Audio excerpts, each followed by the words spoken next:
Welcome, everybody, to the podcast. It's been a little while, but we're back. And we've got a great guest today. We've got Rudy Rexx from Havikoro and Funky Fanatix. Is that Yeah, right? yeah. Funky Man. The name change was Flow Master's idea, Yeah, yeah. It used to and be I think Footwork it just kind Fanatics, right? of it did. Yeah, Yeah. I'm not exactly sure what spawned the name change, but I think it was probably just like a kind of a rebrand kind of thing, and Hmm. really, as most people know in the community, is like our that group or that project doesn't actively compete a whole bunch.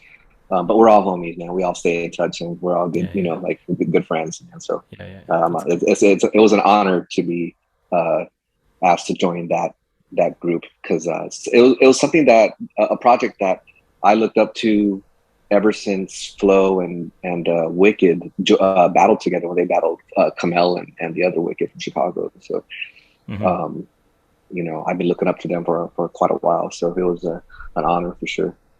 Yeah, yeah. I definitely want to get into that a little bit. But yeah, for people who don't know who you are, do you mind just getting into a little bit about your background, your history, and maybe like how you got into dancing? Yeah, yeah. Well, it's kind of a long story. I try to simplify it as much as possible, but I basically started. I'm a child of the '80s, so I basically started breaking, and when it was really popular, and I'll be specific and say 1983, 1984, at least where I was from, which is in South Texas. That's it was popular through breaking and Beat Street, like kind of how most kids kind of got involved in hip hop dance at that time, breaking, popping, same thing with popping and locking, all that stuff. So and then it lasted a couple years, and then it kind of died out, and we didn't really do much of it. I mean, of course, like all the other dances kind of started coming into play, but like I hopped on to those trends just like everyone else, social dances and stuff. But it wasn't like breaking. Breaking was like a community thing. It was like, I don't know. Speaking of like, at that time I was only 8 years old, right? I was 8 years old when I first started breaking, and Wow. so like all the other social dances were just kind of like middle school dances for fun, and it wasn't like a crew thing. Like I got a crew, you got a crew, we're like battling each other. It wasn't like that at all. So that's where we kind of that's where I feel like I kind of lost touch with hip hop for a moment. Even got into like skating for a while, just like any other kid, man. Just like I had my sports and my hobbies, played soccer, and I enjoyed being a kid, man. And then so when I moved to Austin, like in the early '90s, I started seeing hip hop dance, not so much breaking, but I started seeing freestyle dance in clubs, and this is like in 1992, 1993, and then I met Romeo, which is the guy who throws bboy City, and he was, I mean, I'll easily say that him and his crew they were called CVS, and they were like responsible for keeping b-boying alive, through freestyle dance because they were still incorporating breaking moves into their new school. What we used to call new school because it was like they're mixing popping and breaking, but it's not popping and breaking. They're doing other shit, that looks funky, and they're doing all the social dances and mixing it all together. And really some of the and really like I say social dances like but I throw around that word lightly because in Texas, like a lot of people were just taking influences from everywhere, and so there wasn't like a specific. It wasn't like, okay, I'm gonna learn, I'm gonna do the snake, and I'm gonna do the wop, and I'm gonna go out there and do all these like funky social dances. It was like it was literally called freestyle because people were just feeling good, man. They were just Yeah. just going off the top, and with that said, since none of these guys really were actively practicing in dance studios, I mean, some of them were, but since most of them weren't, you've had like this raw energy and these raw, very original styles, that, unfortunately we don't really see much of anymore because of the, I just don't like most of the footage from that era got lost or, I have a few gems from like, the late '90s. Some of my friends are bugging now, but, you know, um, so all I really have is just like this is my memory, man, of like looking back at those times and going, man, some of these guys were funky, and and I'll try to like mimic some of their styles, but it's not the same. um, but yeah, so I met Romeo around that that time frame, '94, and started hanging out with him and his crew. And I eventually got down with CBS. CBS was kind of like the biggest crew in Austin at the time, and every little breaking crew that that came after that crew, it all stemmed from CBS. So it was like that was like the main crew. That was like I guess probably the equivalent would be Mop Top, in New Hmm. York, or even Rocksteady crew, where all these little crews were just kind of branching off, from this big movement, really, because CBS, we had bombers, we had MCs, we had everybody, everybody, all the elements, represented. So and then later on, I like the Havikoro thing, or the Koro thing, didn't come until like about 3 or 4 years later. We started traveling to Houston to battle. Me and Romeo were, and we would just take like a small crew from Austin, and we would just go try to smoke those guys in Houston, right? Like that was our mentality. It's like, man, we're gonna go, and we're gonna fucking show them out. And then of course, like Houston, just like nowadays, man, just Houston fucking dancers are incredible, man. And we were just like blown away, but at the same time, we were very competitive. So we were like, fuck them, we're gonna go back and we're gonna smoke them, So it was like, and then eventually we started. Of course, like, it was all love, right? After all of the battling and everything, like we would hang out, and we loved those guys, man. And then eventually, dude, I just ended up getting down. I got asked to get down with Koro, and this was before Havoc and Koro had joined teams, and so it was really just a group of freestyle dancers, man, that had a couple of b-boys, and I think that's why I got asked in, because I was a b-boy. I was like a straight b-boy, and I hip hop and house danced a little bit, but it wasn't like b-boying was my main thing, Right. So that's why they were like, yo, let's get this cat from Austin down, so that way we could spread a chapter in Austin. And that's when like Rocksteady had all these chapters everywhere. So I literally say chapter because that was the term that they used at that time in the '90s. They had the Japanese chapter, they had the Italian chapter, all these like sub crews and stuff. So but yeah, man, that's pretty much how I got started in the Austin scene, just through clubbing, man, just club dancing. That's all it Nice. was. Yeah. Yeah. Uh, yeah. Who are some of the people in, I guess, like Koro that when you first got Mhm. down that really stood out Yeah. to you?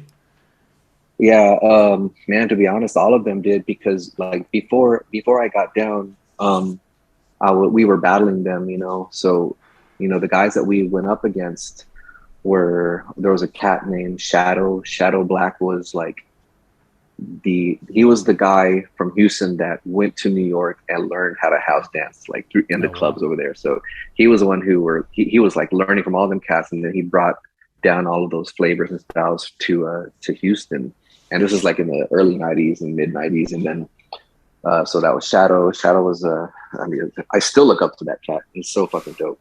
I could watch videos of him and I'm like, wow, like he's super amazing, man. Mario, I'm not sure if you met Mario, but Mario from Havikoro, he's one of the original members of Koro. Right. He has like a little bit of a loose popping style, and Yeah. just back then it was like these were all styles that were just new to us, man. Because we had in Austin we had a different style. They had like in Houston there was a lot of dancers that had like a loose puppet popping Mhm. style. Right. So some of them cats looked like literally they were like melting on the floor and shit, Yeah. and then they would Yeah. like come up and do like a capoeira freeze. Yeah. Uh, but yeah, man. So Sergio, Mario, Blas, there were so many, and then you had like Winos, which was kind of like the a sub crew of Koro, or like they were like really tight friends. Yeah, that's where Cold Cuts and Raglan and a bunch of other amazing dancers, Toby, a bunch of other amazing dancers from that side, from which was all them cats were from North Side, different part of town, and they eventually got into Koro. So there was just so many, man. There were so many Mhm. good dancers in Houston at that time Yeah. Yeah. that I look up to, but. Those were the main ones, Other crews in Houston like Action Figures and G Tribe. There was another crew that we used to hang out with, and we just party with them, man. But they were talented dancers as well. Yeah. Yeah. Were you like the only member from Austin, or were there other people in Austin? There was like we had three other members, but they didn't last very long, dude. I mean, Right. they just kind of like one of them got into Grimies, which is another crew out of Austin that came out in the late '90s, and that was it, man. I think the rest of them just quit breaking. Hmm. It didn't take. I mean, they were like maybe maybe active for like another year or two, Right. and then Happens. it kind of it does, man. It does, yeah, Yeah. for sure. Especially when I think back of those days, man. In the '90s, like so many talented dashers that could have been really big, big in like I should just say just influencers, I guess, man, is the proper term to use nowadays, man. It's like I mean, there were so many good dancers from that era that they could have been really huge, at this day and age. But unfortunately, they just had other plans, Yeah. Yeah. life, family, Yeah. and work. Well, Yeah. Those are understandable. I think yeah, for sure. everyone deals with that stuff at some point in their life. Totally, man. Yes, Yeah. no doubt. Um, can you, yeah, talk, you mentioned a little bit. Can you talk a little bit about the the two crews joining together, Havoc and Koro, to make Havikoro? Yeah. It's a pretty, it was really it's a simple story. Um, because Havoc and Koro were already friends from the neighborhood, so they were already practicing together. Hmm. Moy had a group of people, that were breaking with him, and they were like, they were causing a lot of, they were making a lot of noise because, Moy was mega talented for that time, and then and his little disciples that he had, they were fucking sick too. So it was like, man, it was just a natural progression. I think, a couple of years after I first met Moy. When I first met Moy, we actually battled. We actually battled at a club. And I was like, man, who's this little kid that's got fucking flare natty flare, And he's like going off. He's got good footwork too, so I couldn't talk shit. So I was like, damn, this kid's fucking good. But we went a few rounds, and actually that day that I battled him, I actually got him at Koro that day. But later on, a couple of years later, I just started seeing him a lot at battles, and every now and then I would see him battling on our side. And I'm like, who's this cat boy? I'm like, okay, like he's got a little crew of b-boys that are good, and Koro was like, we were considering getting them into Koro. We wanted them to represent Koro, and Hmm. they didn't want to let go of their name Havoc. So we're like, all right, fuck it. Well, let's just do like a little hybrid. Hmm. What people know. People call them super crews now, but that's essentially what Havikoro is. Havikoro is a super crew, except with the reason why it worked out for the for the advancement of our crew was the fact that we didn't have a lot of b-boys. It was just me and Lil John. Me and Lil Right. John were the only ones in Koro that were really straight b-boys. Hmm. Everybody else was just hip hop in the house. Hmm. Oh, and Joel too. We had Joel, but he was just busy with school and stuff, so he wasn't really battling a lot with us. Right. So I think the first time we did a jam together was in After Fame in Chicago, and the year was 2000.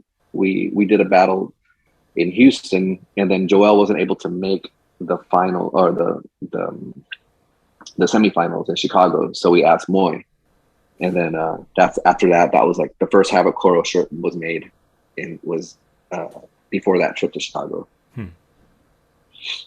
Yeah. So Yeah. after that, man, it was set in stone, man. HK. Yeah. Well, it worked out. Like the name sounds really good. I always thought that was such a cool name, even if I didn't know Yeah. like what it meant at all. But yeah. Do you know what's so funny is that all my jujitsu friends say the same shit. They're like, man, I don't know what that Havikoro shit is, but it fucking sounds cool, man. Yeah. Right.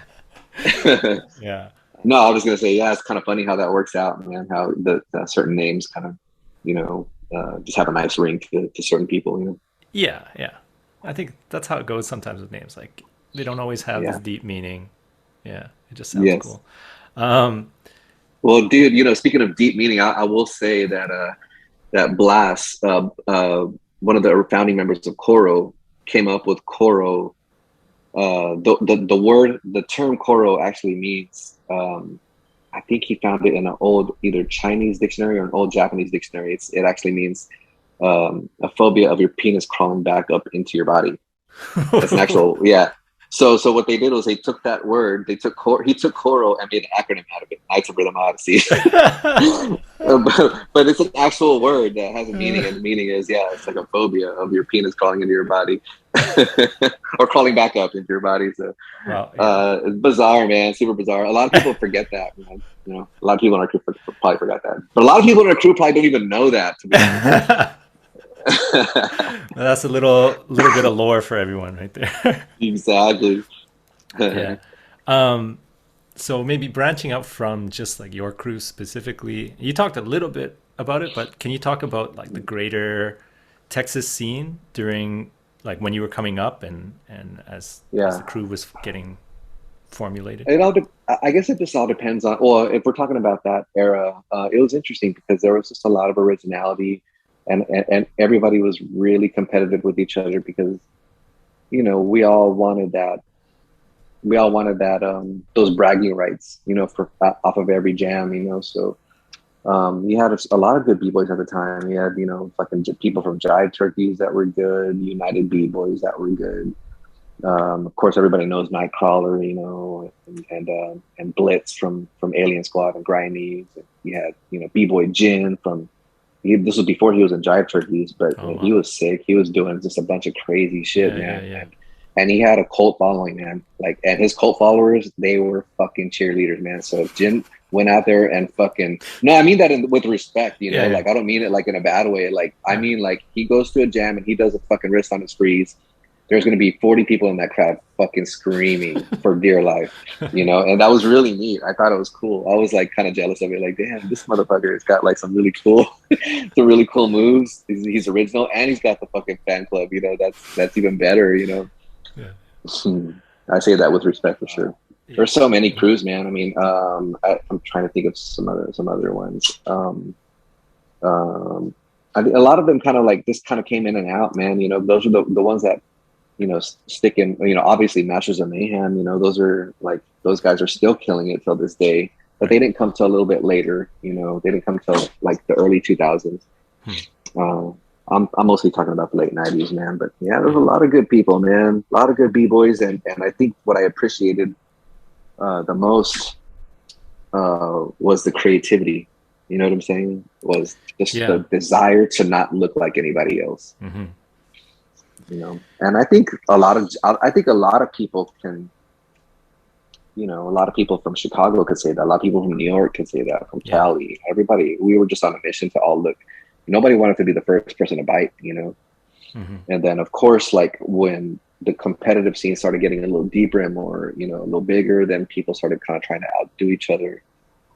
And I think that's where the whole biting thing started becoming an issue, because like people just wanted a piece of everybody, man. All the good. Like if you were creating good shit, somebody wanted to come around and swipe it and just kind of Mm-hmm. throw it in their mix, and hoping nobody would notice, and people would notice and get called out. And so there was a little bit of that going on, but at the same time, it's just a natural progression. People have to borrow from each other to fucking get better. You know what I mean? So Yeah. I was Yeah. biting too, man. Everybody's biting. I was biting. I was just biting on the cool though. I was like, okay, I see that. I'm gonna fucking, I'm gonna use it here and there, and kind of just like, Yeah. you know, come up, make my own concoction, man. Make my own little formula of stuff that works for me and my body type. You know. Yeah, for sure. I mean, that's a whole other like Yeah. discussion with Oh, biting for sure. and the whole different era So that we're in now compared yeah, to the 90s or even I it, would it say is a like the early huge. 2000s. Yeah. It's like it's a huge. It's definitely a huge conversation that you can have, man. But it's all relevant because that's kind of like how the Texas scene was, man. And I Hmm. could probably easily say everywhere I went to around in that time was similar. It was like, man, I just everybody wants to look fucking original, man. Yeah. You don't want to bite, man. Well, You that was know. like one of the things that really stood out when I was starting out. I started out like in the early 2000s, Mhm. and yeah, when I was kind of getting an idea of what was going on in like the rest of the world, and Mhm. especially in the US, that was like the biggest kind of influence for a lot of us. You Yeah. had like kind of three sort of scenes that I saw a lot. It was like the California scene, and then maybe sort of like an East Coast scene, maybe more so in like New York, and then the Yeah. Texas scene was another like big powerhouse. Yeah. You'd always see that. And the Yeah. thing that really stood out with Texas was, like you said, like everyone looked super different, had this crazy energy to Yeah. them.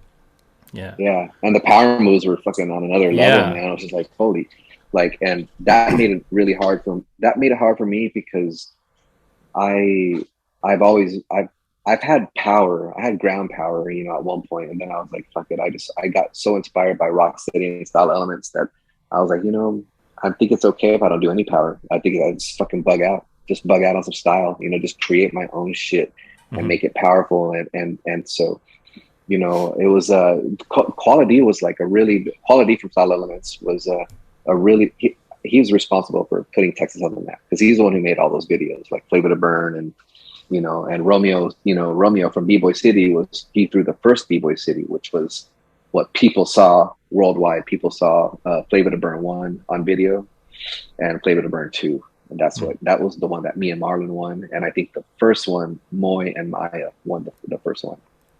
And me and Marlon won the second one. So that was like quality made a VHS out of it. And that literally went across the world. So I think that's what video people are referring to when they see Texas so Yeah. he was definitely played a huge factor Mm. in how some of our styles got seen worldwide. Hmm. Yeah, can you talk a little bit about your style specifically and how that kind of came about? Like, who were your influences, or what influenced it, and Yeah. that kind of thing?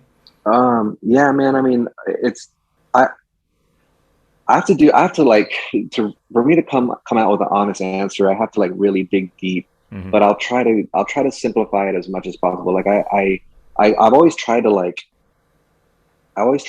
create a bunch of slides with my footwork. 'Cause I used to be inspired by, tap dancers. I used to be inspired by specifically Jimmy Slide. He was a really good fucking tap dancer who incorporated some really big sliding movements in his style. And I used to try to just mimic that, but just with like my knees and Hmm. shit that I would do on the floor with my footwork. And so that was what I had in mind. Also, obviously, Ken Swift was like a really big influence. All of Rocksteady, to be honest, man, because in the mid '90s, they were, all of those Rocksteady videos were in the circuit, man.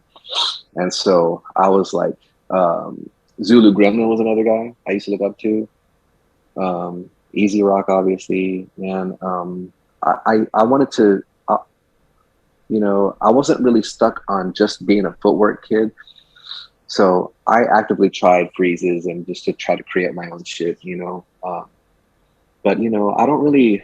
It's hard for me to talk about myself and see like, oh yeah, well, I'm this and I'm that, and like I have Hmm. this style and this is what I prefer to let other people, talk about, answer that for other people because it's just a weird thing for me to do. But as far as I know and what I've tried to do, I could say, yeah, I've tried to incorporate foundation, footwork, uniqueness, and I try to finish my rounds. I try to story tell, tell a story, have a beginning to an end. It's like, Romeo told me back in the day in the early '90s, he was like, it's like writing a paper, man. You got to have an opening body and a closing. Yeah. And that was probably one of the most important things that I've ever heard in dance. It's just those that one sentence. You know what I mean? Yeah. I think as an outsider, someone who saw you when I was starting out, you really stood out, like in the sense that you had a very like you had a good sense of foundation, but it was very like abstract in a different way. Like it was very not foundational, but it was very foundational Yeah. at the same time. If that makes any I got sense. you. No, it Yeah. does, man. I've heard that. To be honest, and with respect, man, I've heard that before, and I think part of it just has to do with just me wanting to look like in my head, I wanted to look like Kenny. I wanted to look like Crazy Legs. I wanted to look like all of those Rocksteady cats, but I didn't know step by step what they were doing because I wasn't taught by them, man. Yeah. Yeah. We were all self taught, so we just did the best that we could to try to, look stylistic.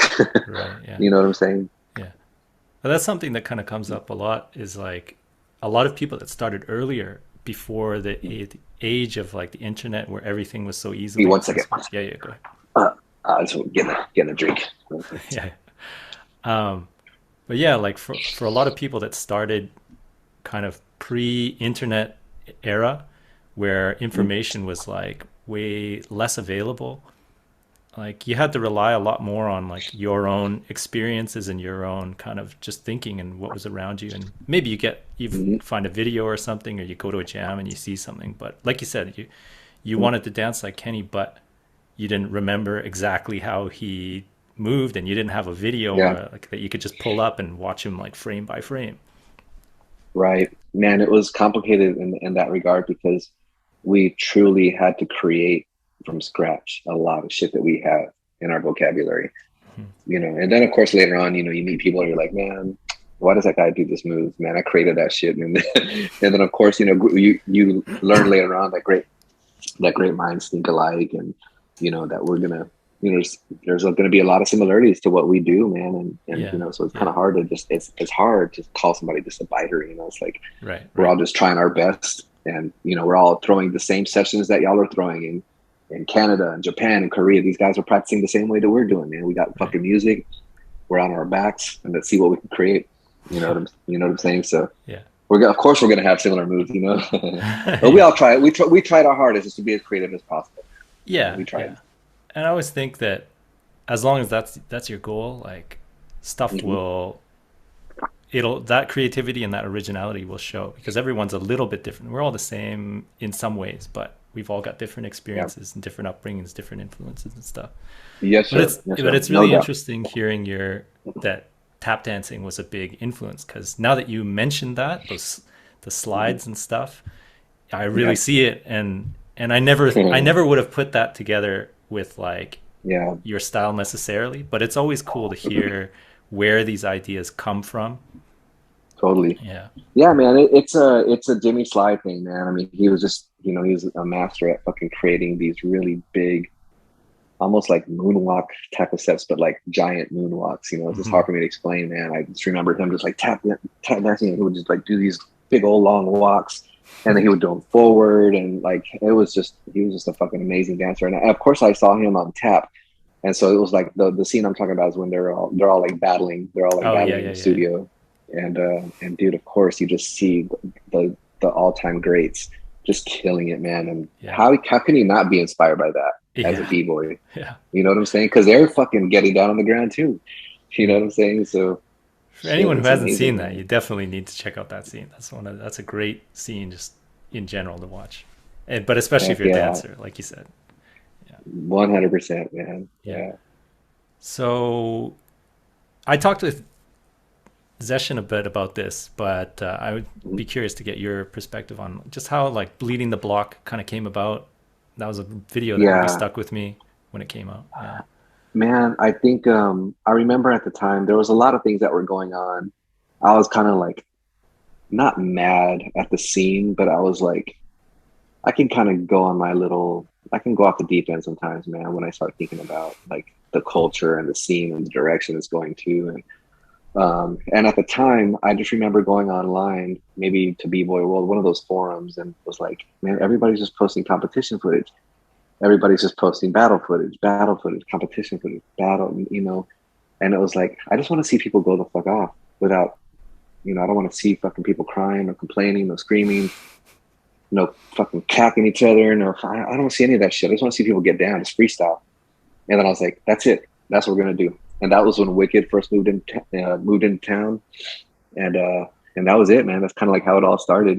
I called up Wicked, and we would get together and throw some sessions and Zeshen tag along, man. And this is when Zeshen was just like, first starting to kind of like branch out of like, I guess like he used to dance with B-Boy City.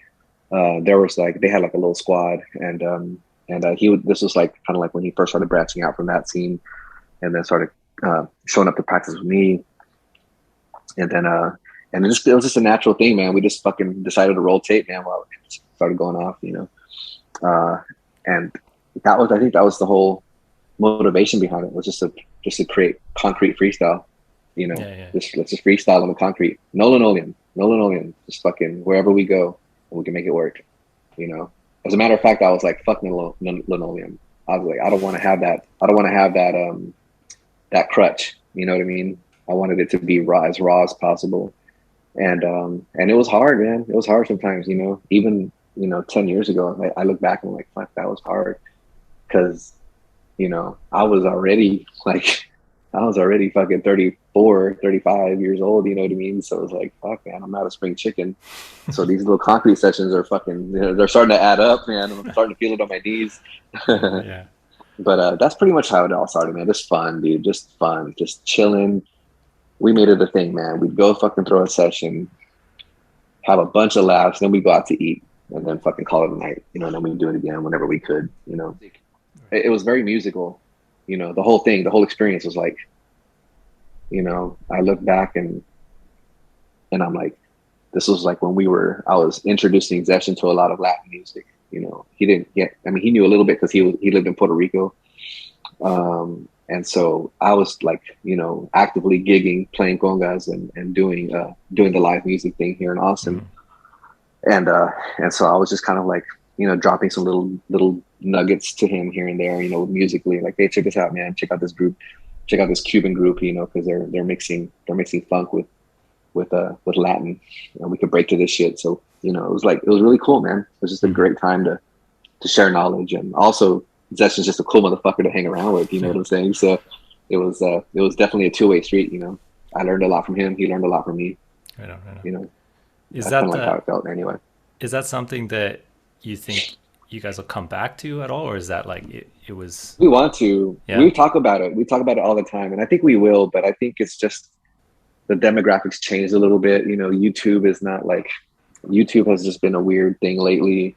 So that's where we used to share our videos, and now everything's on social media. So we're just not really sure where to drop it and that kind of shit. And of course, there's time. I mean, he's a fucking psychiatrist, dude. He's not like he's not like working at the YMCA. You know, he's like a fucking, you know, I own my own business. So it's like, you know, it's all of those factors that are like, you know, when can we do this? When do we have the time? Right. You know what I'm saying? So, yeah. But yeah, I hope to fucking do it again, man. That would be awesome, dude. So you and Zeshen, like, from what I know, or from what I understand, you kind of played a part in like mentoring him a bit, right? Yeah. Can you talk a little bit about that? Not necessarily only like Zeshen, but just kind of mentoring in general. Yeah. I've always found great joy. I hate to say it that way, but I've always found great joy in fucking helping people, man. I don't know what it is, dude. It's something that my dad, you know, taught me, man. And he does it through religion. You know, he does it through prayer and religion and praying for people and things like that, helping people. And I find great joy in helping teach art, you know, whether it's music, you know, because I'm a Latin percussion teacher as well. And whenever I can, I do that. I don't know, man. It's just something that makes me feel good. As far as like Zeshen is concerned, like I was kind of talking about earlier, it was definitely a two-way street, man. Because like he's extremely smart, man. If you ever hung out with him for more than a couple of days, you're like, this little motherfucker is smart. I was wanting to call him Little Buddha, but there was already a Little Buddha or a Flying Buddha or some shit. So I was like, I can't call him Little Buddha. But he's just so smart, man. He's a smart cat, and he's fucking wise for his age. At the time, he was very wise. And I was like, dude, it's crazy, man. Like, I learned a lot from him. But anyway, as far as dance is concerned, man, like, you know, I wanted to get him to Havikoro, and Mario and Marlon and Little John, they're like, well, you know, how do you feel? Do you feel like he's ready to get down? And I'm like, dude, fuck yeah, I think he's ready. This cat's good, man. I practice with him every day. Like, I know what he has. I'm like, all right, well, let's check him out, you know. And then, so I don't even remember technically when the first battle was where he battled with us, but I do remember like them coming down to Austin and checking him out, you know, and kind of like, all right, he's cool, man. He's getting better. And they, you know, they were like, you know, we're not going to rush it. We're not going to rush it just yet. It's very hard to get to have a choral, by the way, because you have to have everybody, the majority at least, to agree. At first, it was like everybody had to agree, and that was a pain in the ass. And then I think it's down to a point where if the majority rules, like it's good, you know. But at the time, everybody had to agree, so it was very frustrating for me because I was like, yo, this cat's ready. I'm like, what the fuck's going on? And and then Marlon being, I think, one of the tougher ones, you know. And then finally, dude, it was like, you know, Zeshen just started fucking coming to practice, and he was religiously at my place every Sunday for like, I don't know, for like a whole summer. And man, I was just trying to like, not so much teach him because he was already good, but I was kind of trying to get him to branch out as far as his creations. You know what I mean? Like giving him concepts to work with. Mm-hmm. And so what he would do is he would take my concepts and of course fucking take them to the 12th planet and shit and back. And then you're like, dude, this dude just fucking took my concept and created some other shit, some alien shit, you know, some scientific alien shit that made sense mathematically, that made sense with angles, that made sense with the music. So, you know, that's kind of like where I feel like I helped them out the most. It wasn't like, come here, Zeshen, let me teach you how to do this step. It wasn't like that. It was like, I'm just sharing little nuggets with him, man, you know. And I think it was really just the concepts that I was sharing with him, you know. And he came into his own, and then it was like, what? I don't know, man. It was just like out of nowhere. It was like, okay, the crew's like, you know, we're ready to get this dude down, and Zeshen, you know, props to Zeshen for hanging in there because, man, he went through a period of our crew not wanting him in. Oh, he wasn't good enough. You know what I'm saying? To them, he wasn't good enough. He wasn't ready. He wasn't, not that he wasn't good enough. He wasn't developed yet. You know what I mean? I had to work with him a little bit more. And then I remember Mario having a talk with me, and he was like, just keep on. He was like, yo, just chill. Just don't stop getting angry. You know, just, you know, chill. You got to relax, man. Just work with him. Just keep on working with him every Sunday. You know, it'll happen, man. Just be patient, bro. Like, all right, man. All right. And I was like, man, but you know, why are they tripping, Mario? You know, I used to tell him like, why are they tripping, dude? The cat is good. You know, trust me. Just give him a chance. Give him a chance. And then, you know, man, sure enough, man, he started battling with us little by little, and then fucking they all just fell in love with not only his style, but they just fell in love with his fucking personality, man. You know, now like, you know, I remember Marlon after like 6 months after Zeshen got in, Marlon was like, yo, you remember when I didn't like Zeshen, right? Now he's like my favorite nigga, you know what I'm saying? He just straight up said it just like that. And pardon me for using the N-word, but that's just, I'm just quoting Marlon at the time, you know what I mean? And he fucking said it just like that. I was like, yo, that's what's up, because he's fucking good.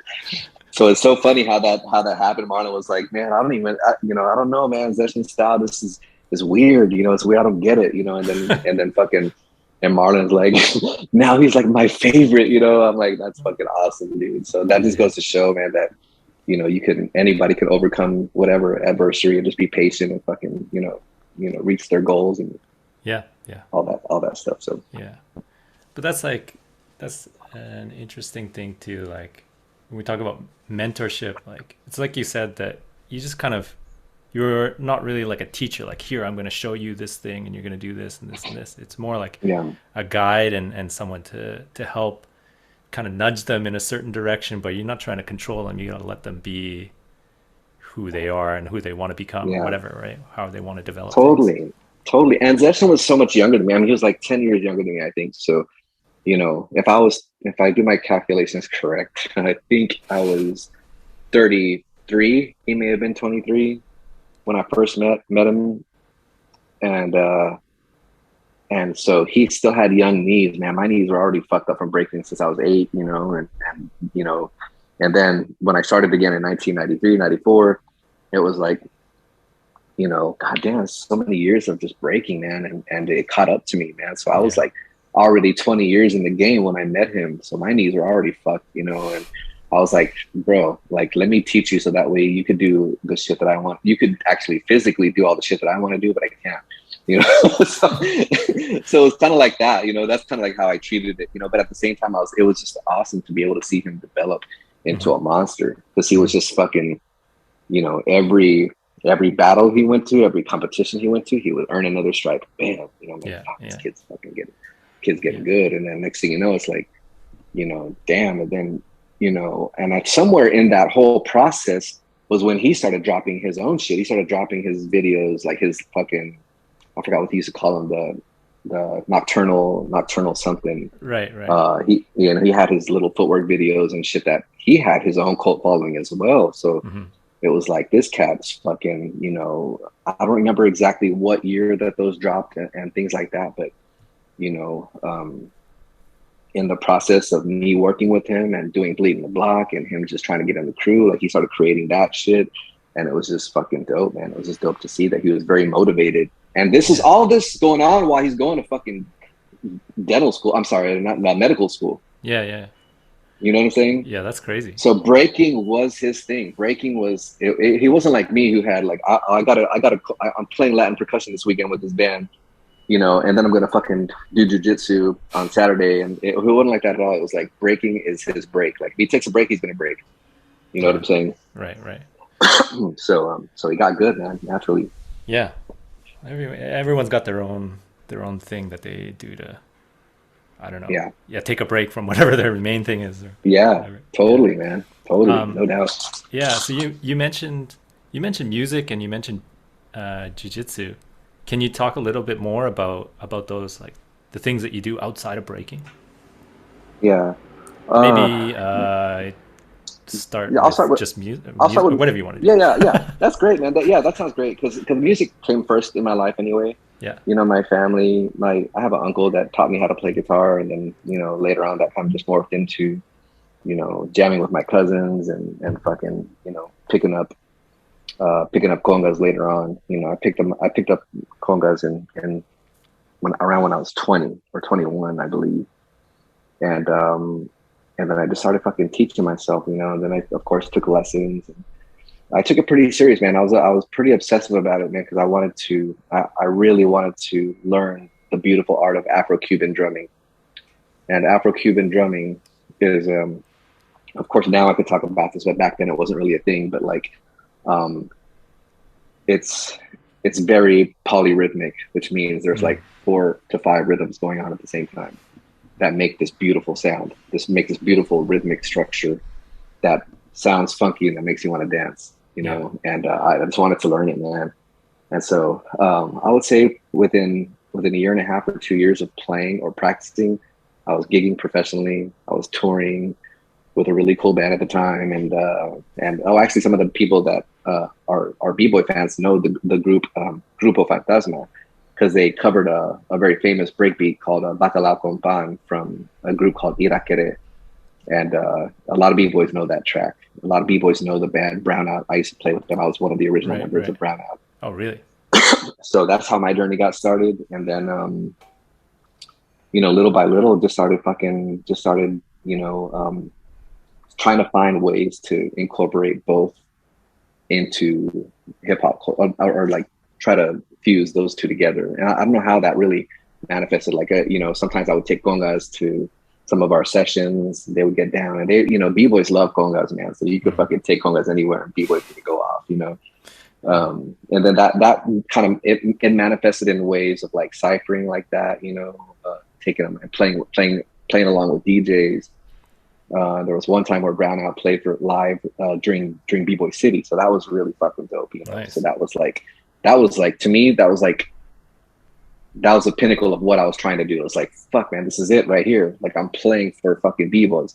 I'm a b-boy myself. I'm playing congas for b-boys. I'm making people dance. I'm Yeah. no longer like I'm kind of stepping out of that selfish zone for a little bit, and now it's about other people. Hmm. You know, I'm creating music for other people, and that was dope. That was fun for me, Yeah. and I felt like I got a lot done. You know, with music. You know, but the jujitsu stuff didn't come till a little bit later. You know, I think I started training jujitsu in 2005, and I did it because I just kind of felt like I needed something to humble me.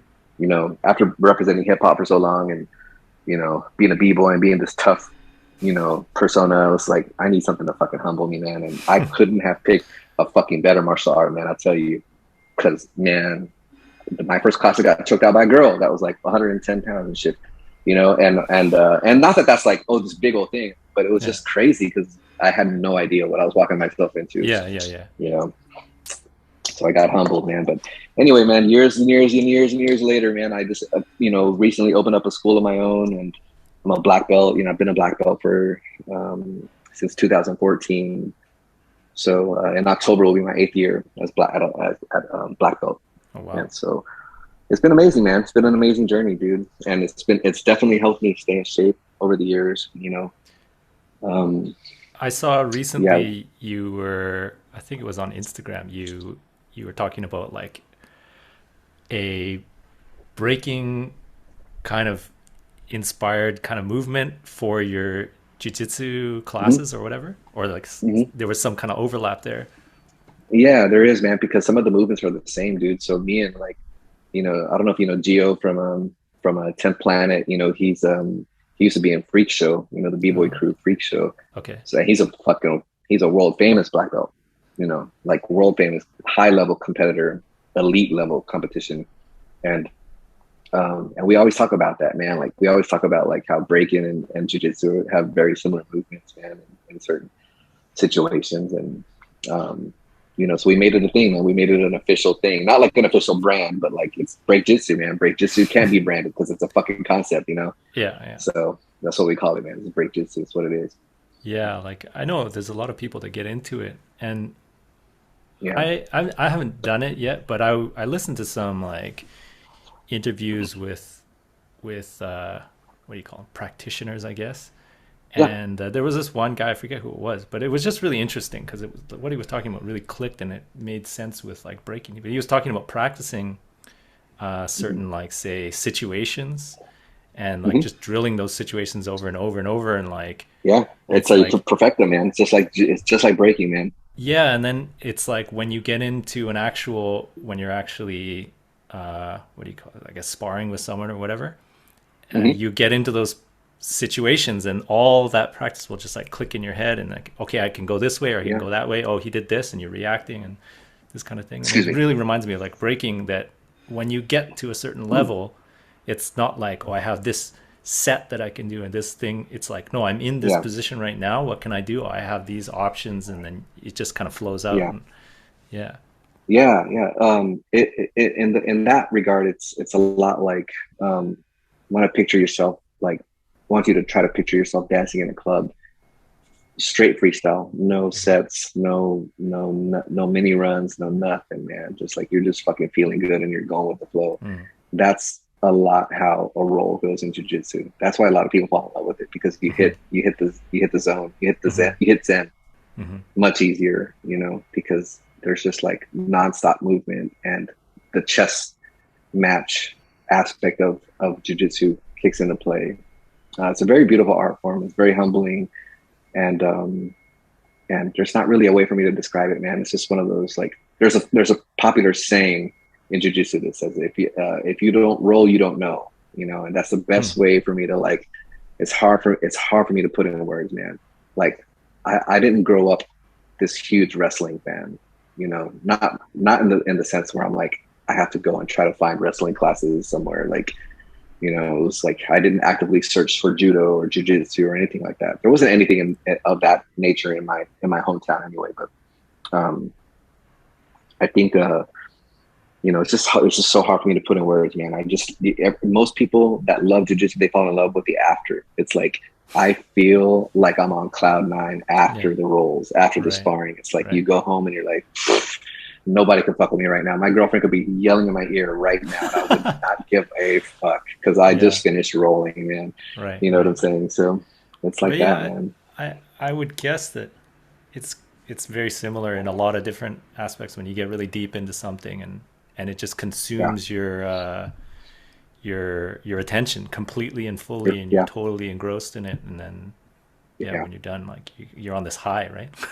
yeah, totally. And Almost. most of the time, like at my academy, I mean, the music is a thing, man. I'm playing breaks, I'm playing hip hop and shit. So it's Nice. perfect. It's perfect for a lot of people. It's like, oh man, I'm rolling, I'm hearing beats, and I got a few b-boys that train with us, man. So Mhm. dude, we just have a lot of fun, man. Have a Nice. lot of fun Nice. at our gym. Nice. Yeah. That's awesome. And how's the business been going? Yeah, it's been going great. It's been Yeah. going great, man. I mean, the first 2 years obviously were a little tough because I opened up 2 months before COVID hit, Oh, before we yeah. were all in lockdown. But it's been going great, man. It's That's growing a awesome. lot, man. So it's been Nice. fun. Yeah, That's yeah, awesome. yeah, dude. I mean, just keep on. You got to keep on fucking. Just keep on being consistent. It's the only thing you can do in jiu-jitsu, man. It's got to be consistent. Be a consistent instructor. Be solid. Be comfortable in your teachings. Hmm. Um, and try to stand out, man. Try to do something a little different than what everybody else is doing, because there's a Mm. lot of competition. Everybody's doing jiu-jitsu now, so Right. how am I going to make myself a little different from everybody else, man? So we gotta Right. have you gotta have your own thing happening, man. You gotta have your own niche, and fucking something that's going to attract people to your tribe. You know what I'm saying? Yeah. So, Yeah. I try to do that with music. I possess my little minions with music. That's how I do it, man. Right on. Anyway. Well, I think that's a good point to finish up. And Yes, thank you so much for just taking the time to share your story and just your thoughts and opinions on things. And it was really cool just dude. hearing everything too. Yeah. I appreciate it, man. I appreciate the conversation, man. And dude, yeah, let's do this again, man. Like I love to chat about stuff, man. And maybe next time we do this, dude, I can hit you up with a few questions, and you could talk to me about your upbringing, man, and the culture. Because I first met you at was it Outbreak or was it? I think so. Yeah. I think it was It was Outbreak in like, 2010. yeah, really briefly. I think you were judging Yeah, that one, yeah. I was maybe. judging But yeah, yeah, I was judging with Alienness and Wicked at the time, and I think Wicked introduced us. yeah, yeah, yeah. Yeah. Yeah, that was a while ago. So yeah, dude, fuck, 12 years ago, dude. I was just talking to Nadia, big girl Nadia from Russia, man, and I was like, yo, like I think I first met because she was posting a bunch of stuff up from Outbreak, and I was like, yo, I think I first met you at that jam too. I was like, that was so long ago. It's so crazy, man. But anyway, yeah, dude, let's do this Yeah, again, man. We got to yeah, wrap soon. yeah, for sure. Usually I've done a few of these where we have a guest on a second time, and Yeah, it usually ends up just being like way more just a normal conversation. It's not like yeah, okay, let's get your history and this kind of stuff. It's like, all right, that's all out of the way, and yeah, now we just talk. We just vibe out. totally, man. Yeah, dude. I mean, dude, everybody's history is just so. I mean, I've been dancing for, and not to try to like, I'm not trying to sun anybody, I'm just like, I've been dancing for a really long time, man. So it's like when people ask me about like my upbringing and the history of like how I came up, I'm like, man, like there's just been so much, Yeah, man. yeah, There's been so much in that storyline, man, that it's hard for me I can't cover everything, bro. yeah, Like yeah. it'd be impossible, but Well, we got the I try my condensed best. version. But for sure, bro, for sure. Hell Yeah, yeah. but yeah, for sure we'll have to do this again sometime. Sounds But good, yeah, bro. we'll cut it there. And thanks everybody for listening, and if you're on YouTube watching, and you know, let me know what you thought, and if you have any questions. Oh, if people want to like follow you or kind of Mhm. see what's going on with maybe your jujitsu or whatever, are there any Yeah. places Yeah. Well, they can do that? totally, man. I mean, just I do Instagram most of the time, man. Hmm. Instagram, I'm at Rudy Rex, RUDYREXX 93. And then my jiu-jitsu gym, we have an Instagram account as well, and that's Violet Crown Jiu-Jitsu. It's Austin's, the city of Austin's nickname, Violet Crown. Oh, So okay. that's the name of our business, man. Violet Crown Jiu-Jitsu, and we have a ton of fun. So if you guys are if you guys train BJJ, y'all, everybody's welcome at my gym at all times, man. I have an open door policy, man. As long as you're cool, Nice. man. Bring some good energy, man. We'll have some fun. Well, if I'm ever in Austin, I'll stop by and maybe take a class or something for Oh, first dude, that'd be time. awesome. Oh, I'd love to. I love to. Yeah, That's the way I like them. I like the newbies, man. I like the yeah, newbies, dude. Hell yeah, man. Um, yeah, all right, bro. Take it easy, man. Have a good yeah, night. yeah. We'll catch you later. All right, thanks. All right, bye bye.